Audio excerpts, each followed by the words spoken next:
Assalamualaikum warahmatullahi wabarakatuh. Halo semuanya, saya Zakia Darajat dengan NIM 2020201047.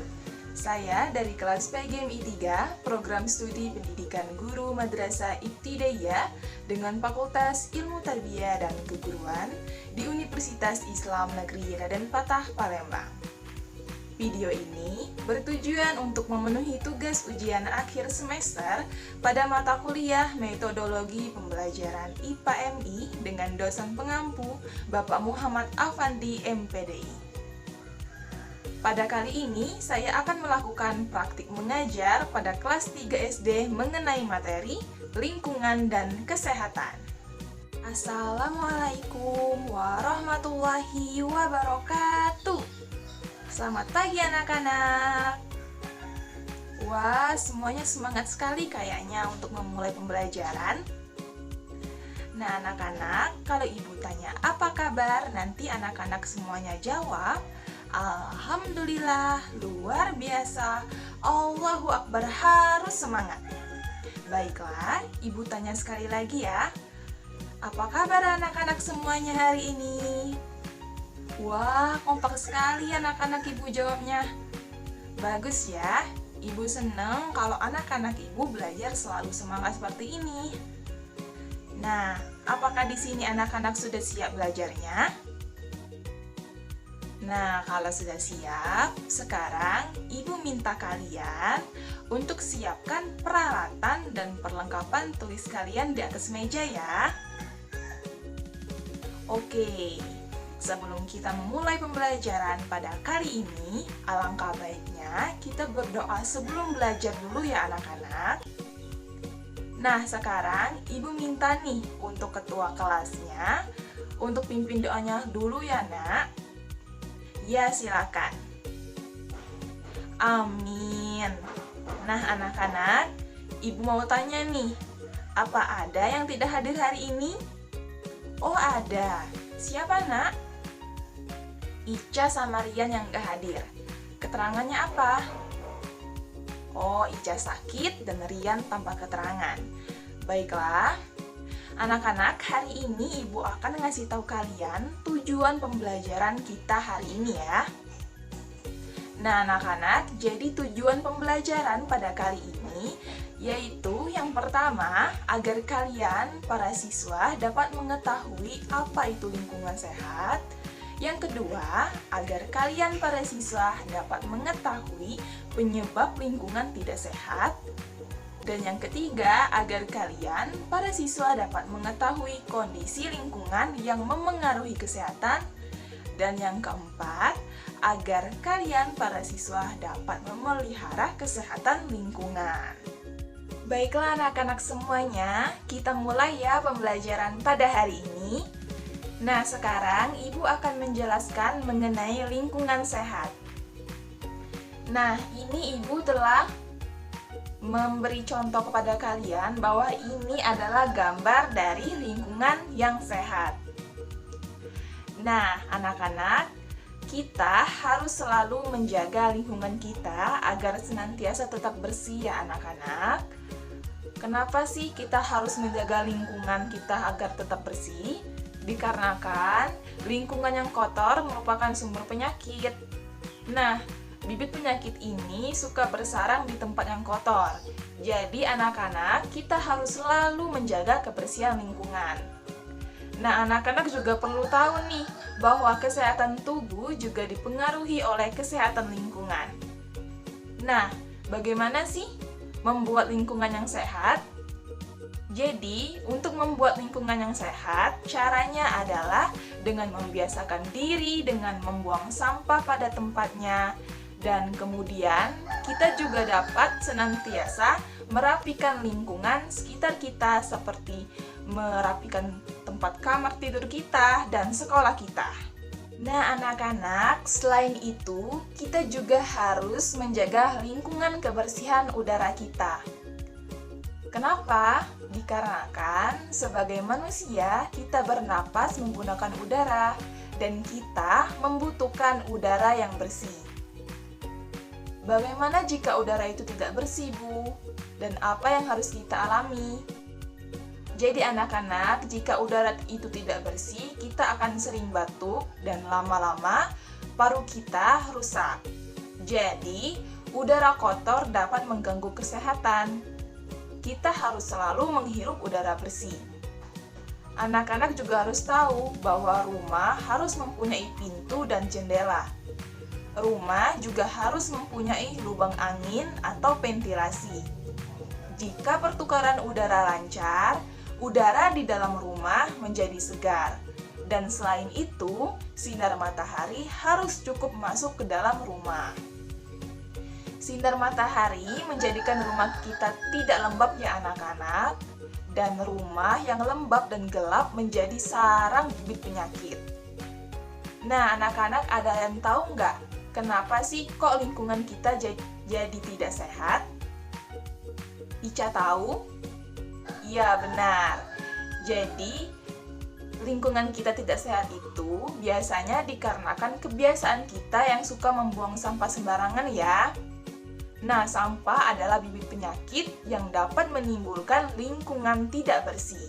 Baiklah anak-anak, sekarang Ibu mau menjelaskan mengenai penyebab lingkungan tidak sehat. Sekarang, coba anak-anak semuanya perhatikan gambar yang sedang Ibu pegang ini. Gambar apakah ini? Ya, Humairo tahu? Ya, benar sekali ya yang dikatakan oleh Humairo, ini adalah gambar lingkungan yang tidak sehat. Anak-anak semuanya, kesehatan lingkungan kita tergantung pada kita sendiri ya. Lingkungan tidak sehat itu disebabkan oleh kebiasaan hidup kita. Contohnya adalah seperti gambar yang sedang Ibu pegang ini, yaitu kebiasaan membuang sampah sembarangan. Nah, kebiasaan membuang sampah sembarangan merugikan kita ya. Ini akan mengganggu keindahan dan kesehatan lingkungan. Tidak hanya itu ya anak-anak, bahwa kebiasaan ini juga dapat menyebabkan bencana. Sampah adalah tempat kesukaan lalat. Lalat tersebut dapat hinggap di makanan, dan lalat dapat menyebarkan penyakit. Kita tidak boleh ya membuang sampah di selokan ataupun sungai. Sampah akan menyumbat aliran air dan akibatnya dapat menimbulkan banjir. Baiklah anak-anak semuanya, selanjutnya Ibu akan menjelaskan mengenai kondisi lingkungan yang memengaruhi kesehatan kita. Anak-anak, kesehatan kita dipengaruhi oleh keadaan lingkungan kita. Lingkungan sehat membuat tubuh kita sehat. Sebaliknya, lingkungan yang tidak sehat membuat tubuh kita mudah sakit. Lingkungan tidak sehat dapat dikatakan telah tercemar. Pencemaran dapat terjadi di mana saja. Contohnya adalah di tanah, udara, dan air. Anak-anak semuanya, yang pertama, Ibu akan menjelaskan mengenai pencemaran tanah. Anak-anak, tanah dapat tercemar. Dan penyebab pencemaran tanah antara lain yang pertama, pembuangan sampah plastik. Plastik tidak dapat membusuk dan kita tidak boleh membuang sampah plastik di tanah. Dikarenakan sampah plastik ini dapat dikumpulkan dan plastik dapat tidak ulang kembali. Dan yang kedua, limbah cair. Limbah cair adalah air sisa proses industri dari industri. Dan yang ketiga adalah kecelakaan kendaraan pengangkut minyak atau limbah cair. Nah, jika minyak atau limbah cair ini tumpah ke tanah, akan mencemari tanah ya anak-anak. Nah, anak-anak, pencemaran tanah ini juga dapat menyebabkan berkurangnya kesuburan tanah. Keadaan ini dapat mengganggu pertumbuhan tanaman. Dan lama-kelamaan, tanaman dapat mati ya anak-anak. Selanjutnya, Ibu akan menjelaskan mengenai pencemaran udara. Anak-anak, udara tercemar dikarenakan masuknya zat berbahaya. Pencemaran udara itu berupa debu dan asap. Bau tidak sedap juga merupakan pencemaran. Nah, debu berupa butiran benda padat yang halus ya anak-anak.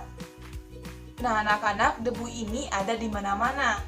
Nah, sekarang Ibu minta kalian coba raba dinding kelas kalian. Apa yang anak-anak lihat dan rasakan? Iya, benar sekali ya. Tangan kalian akan berwarna keabu-abuan. Dan kalian juga merasakan ada serbuk halus di tembok kan? Iya. Nah, itulah yang disebut debu ya anak-anak. Debu yang terhirup dapat menyesakkan pernapasan. Jadi, bersihkan ruangan kalian setiap harinya ya. Oh iya, anak-anak juga perlu tahu nih bahwa timbunan sampah juga dapat menyebabkan pencemaran udara. Timbunan sampah menimbulkan bau yang tidak sedap, dan timbunan sampah juga mengganggu keindahan lingkungan. Jadi, anak-anak, kita harus selalu membuang sampah pada tempatnya, dan tempat sampah harus ditutup rapat. Tujuannya itu dikarenakan agar baunya tidak mencemari udara sekitar anak-anak. Karena anak-anak, asap adalah pencemaran udara yang berbahaya juga. Asap berbahaya jika kita hirup. Dan sumber asap ini antara lain bisa dari letusan gunung berapi, dari aktivitas pabrik, dari asap rokok, dan bisa juga dari asap kendaraan bermotor. Dan bisa juga dari asap dari pembakaran sampah. Nah, asap kendaraan bermotor juga berbahaya. Asap ini sangat mengandung gas karbon dioksida.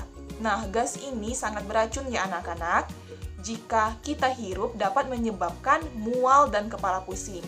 Bahkan, itu dapat mengakibatkan pingsan hingga kematian. Pencemaran udara juga merugikan tumbuhan, dan zat pencemaran udara ini menempel pada daun. Nah, zat ini menghalangi masuknya sinar matahari ya anak-anak. Jadi, anak-anak perlu tahu bahwa zat pencemaran menghambat fotosintesis. Oke, selanjutnya Ibu akan menjelaskan mengenai pencemaran air. Anak-anak, pencemaran air dapat disebabkan oleh limbah pabrik. Limbah pabrik mengandung bahan-bahan berbahaya. Nah, limbah tidak boleh langsung dibuang ke sungai. Pencemaran air ini lainnya adalah berupa pupuk kimia dan pestisida. Pestisida adalah bahan pembunuh hama tanaman, dan pupuk kimia dan pestisida akan meresap ke tanah, kemudian masuk ke sungai dan danau. Sabun dan deterjen juga mencemari air ya anak-anak. Nah, air yang tercemar ini menjadi beracun, dan kita tidak boleh minum dan mandi dengan air ini. Baiklah anak-anak, untuk menjaga kesehatan lingkungan kita sebagai manusia harus memelihara kesehatan lingkungan. Nah, memelihara kesehatan lingkungan ini berarti menjaga kesehatan. Jika lingkungan sehat, tubuh kita juga sehat. Kita harus menjaga kesehatan lingkungan agar terhindar dari penyakit. Anak-anak, kita harus rajin membersihkan rumah kita ya. Lantai rumah perlu disapu dan dipel. Tujuannya itu agar rumah kita tidak berdebu, dan debu ini dapat mengganggu pernapasan kita. Jadi anak-anak, agar kita lebih paham mengenai materi yang Ibu jelaskan, nah ada baiknya kalian mengerjakan soal latihan individu yang ada di buku kalian. Sekarang silakan kalian buka bukunya halaman 45. Nah, di situ ada tugasnya, kalian akan disuruh mengamati keadaan lingkungan sekitar rumah kalian. Seperti ruang tamu, kemudian seperti kamar tidur, halaman rumah, dan kamar mandi. Nah, kemudian kalian buatlah kesimpulan pada pengamatan yang telah kalian lakukan. Apakah lingkungan rumahmu sehat atau tidak? Nah, jadi, di sini tugasnya kalian kumpulkan minggu depan ya anak-anak. Baiklah, sebelum Ibu mengakhiri pembelajaran pada hari ini, alangkah baiknya kita berdoa terlebih dahulu. Sekarang Ibu minta nih ketua kelasnya untuk memimpin kembali doanya, Nak. Amin. Terima kasih ya untuk ketua kelasnya yang telah memimpin doa. Baiklah. Sekian dulu ya pembelajaran kita pada hari ini. Sampai jumpa minggu depan ya anak-anak. Ibu akhiri. Wassalamualaikum warahmatullahi wabarakatuh. Baiklah semuanya, itulah praktik mengajar mengenai materi kesehatan dan lingkungan pada mata pelajaran IPA SD atau MI. Semoga penjelasan yang dapat saya jelaskan tadi bisa dimengerti dan bermanfaat bagi kalian semua. Saya akhiri. Wassalamualaikum warahmatullahi wabarakatuh.